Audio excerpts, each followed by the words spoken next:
All right. Again, First Cousins of Battle Rap. Like, comment, subscribe to our YouTube Battle Rap podcast. One half of the duo to Monster, like I said, my partner in crime, my first cousin, Carolina Blue. It's not in studio today, but like I said, we're going to do a full layout, probably like an hour, 2 hour long podcast, breaking down the whole event once he is in studio. Let's get right to it.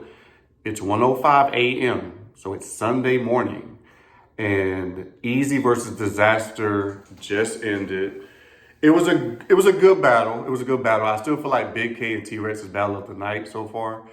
But let's get right into it. First of all, let me say this. Going into it, obviously Dizaster got a lot going on. I'm not making excuses or nothing like that, but I'm just let me paint the picture. Obviously, you got the 2-day event, booking, all that good stuff. You got to prepare for Eazy, yada, yada, yada. With that being said, I still wanted, or at least was hoping that we would get like evil Dizaster, like Dizaster on this bully, bumping, not laughing, joking, like taking it too easy though. Like on some, I know I booked you and all that, but nigga, you in for a fight. We ain't about to come play around. I don't feel like I got that diz. We got more so like kind of joking diz with like a couple drops here and there of some kind of going at Eazy on some, non-jokey shit. But so Dizaster goes first. Let's get right into it. Breakdown. Dizaster goes first, right? His first round to me was kind of weak. I ain't gonna lie. Like, he had a little line. He was like, you got a battery in your back. That's Remy in your tank. Some line like that. I mean, I butchered it, but it was basically saying like, Remy got you gassed up basically because you on chrome and yada, yada, yada. So, I mean, it was a cool line. He said, you know for beating women, so you're more Arabic than I am. Apparently, I guess Arabs are beating their women. I'm not too sure. I'm not too familiar with the culture. Then he ended it with, you get a flashback from Beasley. You get a couple ball heads after you. It was all right. I mean, to me, it was a weak round. I was like, Eazy can beat this, honestly, in like 2 lines, which he did, basically. He started out, well, more than 2 lines, but he started out basically saying like, how the reason why I took this battle because niggas didn't think I could do 90-second rounds. And like, I'm like, I do the drug talk and the white people are my best customers. Like he pointed at Lush One, like, I don't want you to relapse. So he was kind of going in a little bit. He had a line like something. It's concierge service. They take bags from me. Fiends take bags from me. All I had to do was bust a rhyme in Oakland to get this Arab money. He says he had an angle about, I guess, Dizaster wanting to battle him for a while, but it's almost like credit because I had 0 interest for 12 months. Basically, said, I'm thinking about you. I have bigger fish to fry. I had Eazy win the first round pretty handedly. He wasn't like crazy either, to be honest with you. He was cool, but it was better than what Dizaster brought, in my opinion. Second round, Dizaster starts. Now, first of all, he has on a coat, and he's like, it's getting hot in here. He was like, do you want to know what rhymes with Gap Tooth? Pulls off his coat. He was like, that dude. It's a picture of Papoose on his shirt. So that was pretty funny. I mean, it was pretty funny. But not really getting at him yet. But all right, cool. That was all right. Now, I like this part. Now, this is like I said, where he was kind of sprinkling in some angles a little bit on the second round. He was basically saying like Eazy was still in GTX style, like how he was doing the trenches and bringing back a lot of Philly legends, which he's basically saying that's what he was doing with GTX, bringing back all the legends, which, I mean, I'm not saying that's true, but perception can be reality. Like, GTS definitely brought back a lot of legends with this card and previous cards. So it was cool. I liked it. At least he was going at Eazy, at least not joking around with him. He made reference to a fake NDA. I don't know what that was about. I don't know if it was about the Remy Papoose situation. I don't know, but basically, Dizaster, like he's not respecting it. He was talking about how Eazy's this fake new nigga. Like, there's no such thing as a 37-year-old Wembanyama. So I thought that was actually pretty funny. I like that line. Because Eazy has been around for a while, but he's been more critically acclaimed and more like in the algorithm and that bull of recent years, even though he's been around for a while. So I did like that angle. He was like, he calls Remy mama, saying he has plenty fathers, basically saying he's still in contract with URL and Beasley, and they can sue him at any time. I don't know about all that. I feel like he is in contract still, but I don't know about the whole suing and all that. So I don't know how far that's gonna go. What else? He made reference to the whole Papoose situation, basically saying that Eazy got knocked out because he was lying about fucking Remy.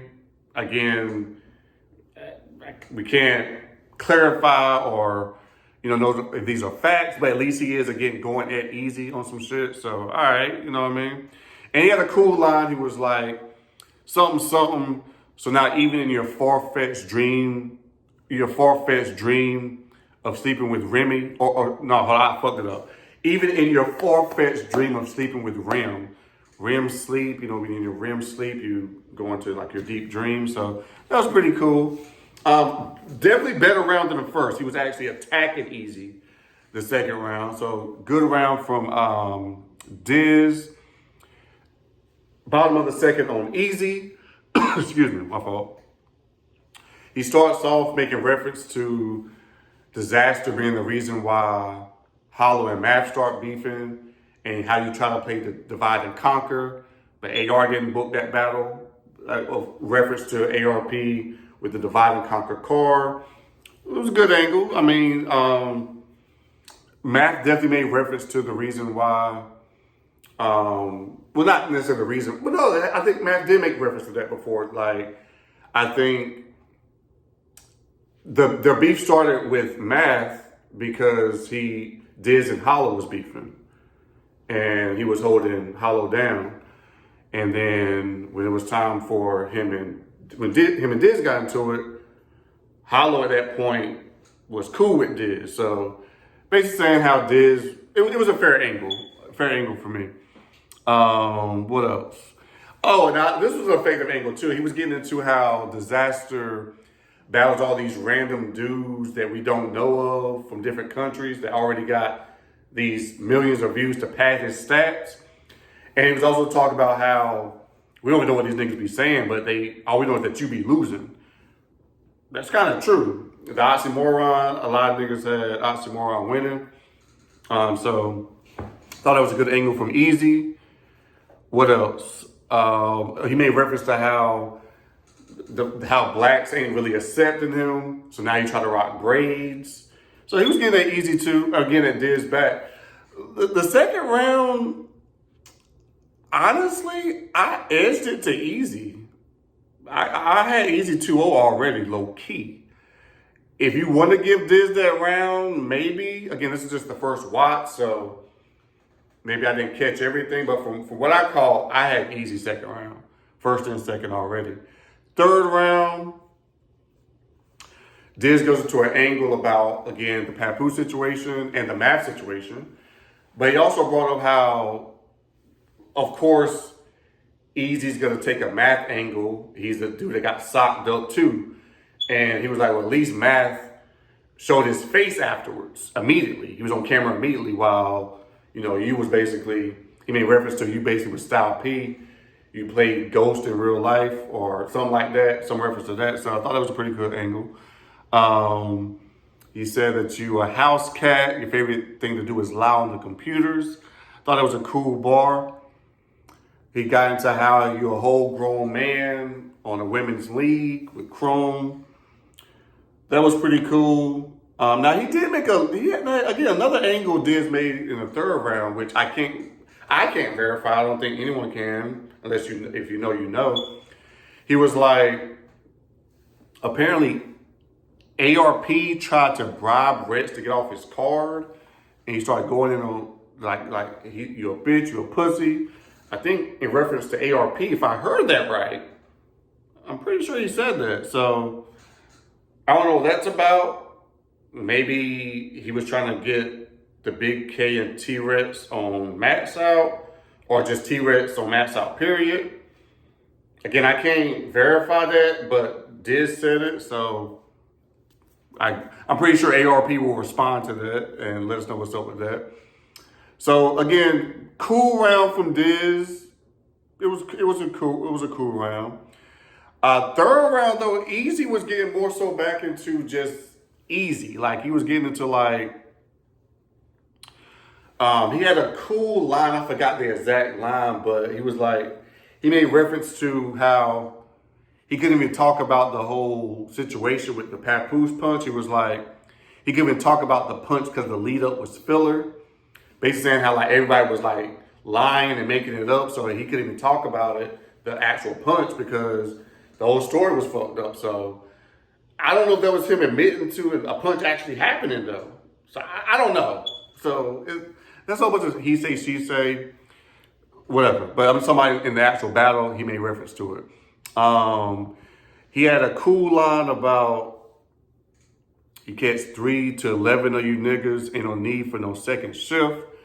Meaning if I catch, y'all niggas, I don't need to bring nobody else. So I thought that was fire. I sold individual strands like box braids.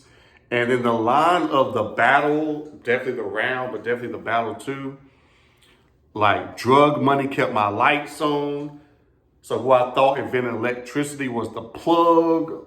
He had a crazy setup to that, but that was the actual punch. Good night. So I'm going to be honest with you. I got Eazy 3-0.